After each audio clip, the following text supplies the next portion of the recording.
একটু রোদ একটু বৃষ্টি এর মাঝ থেকেই ব্যস্ত সময়টা পার হচ্ছে। আর এই ব্যস্ত সময়টা নিয়েই জীবনটাও কেটে যাচ্ছে। আসসালামু আলাইকুম everyone, this is Farzan Ayesha. Welcome back to my another blog video.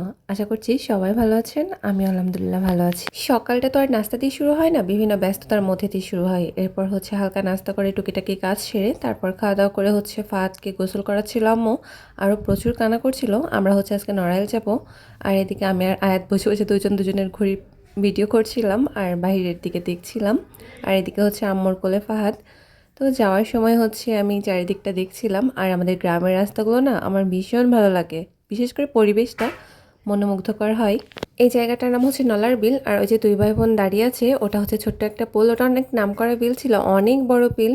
আর এই যে কাশফুলের সময়, শরতের সময় এখন শুরু হয়েছে।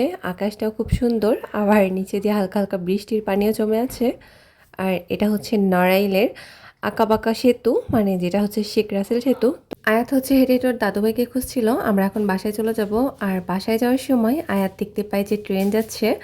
তো আমার কাছে বিষয়টা অনেক সুন্দর লাগছিল দূর থেকে। তো বাসায় এসে আমরা রেস্ট নিই। আর সন্ধ্যার সময় হচ্ছে ভাবি মুড়ি মাখিয়েছিল, আর আমি হচ্ছে মুড়ি থেকে বাদামগুলো আলাদা করে করে খাচ্ছিলাম। আমার কাছে কিন্তু মুড়ি মাখাটা ভালোই লাগে, আর ভাবি এখন খুব ভালো মুড়ি মাখায়। আর আয়াত হচ্ছে ও বাদাম বেছে বেছে আমাকেই দিচ্ছিল। তো খাওয়া দাওয়া শেষ করে হচ্ছে আয়াত পড়তে বসে ওর স্কুলের হোমওয়ার্কগুলো কমপ্লিট করছিল নিজে নিজে, আমি ওকে হেল্প করছিলাম।